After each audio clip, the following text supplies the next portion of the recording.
Am I wrong for refusing to clear my daughter's student debt? I am struggling with this because part of me feels firm in my decision, and another part keeps wondering if I handled it too harshly. My daughter is 26 now, and she finished university about 3 years ago. When she was choosing what to study, we had many long, difficult conversations. I was very clear that I believed she should choose something practical, something that would allow her to support herself comfortably. She, however, had her heart set on performing arts, and no matter what I said, she would not change her mind. It caused a lot of tension between us at the time, and she made it very clear that she was going to follow her passion no matter what I thought. To be clear, I was not in a position to pay for any of my children's education. They all had to take out loans to get through school. That was simply our financial reality. I never singled her out in that sense. But I did warn her, more than once, that the path she was choosing could make things financially difficult later on.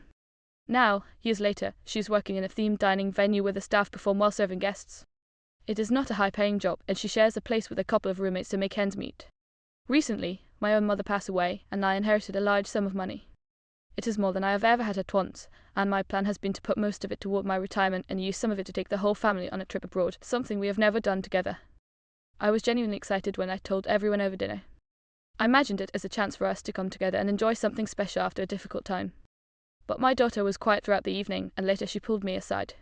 She asked me if I would use the inheritance to pay off her student loans instead. I told her no. That is when everything escalated. She became upset, and I told her that this situation was the result of her own choices.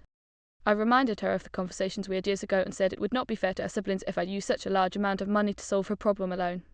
From my perspective, they all took on similar responsibilities, and it would create resentment if I treated her differently. She did not see it that way at all. She said I was punishing her for following her passion and throwing my past warnings back in her face. She was hurt, angry, and said she would not be joining the family trip at all. Now I am left wondering if I approached this too rigidly. I still believe that her education and the loans that came with it were her responsibility, and that it would not be fair to the rest of the family to step in now. But at the same time, I can see how this might feel to her, especially given the timing and the emotional weight of everything that has happened recently. I cannot tell if I'm standing by a reasonable principle or if I have let that principle damage my relationship with my daughter in a way that will be difficult to repair.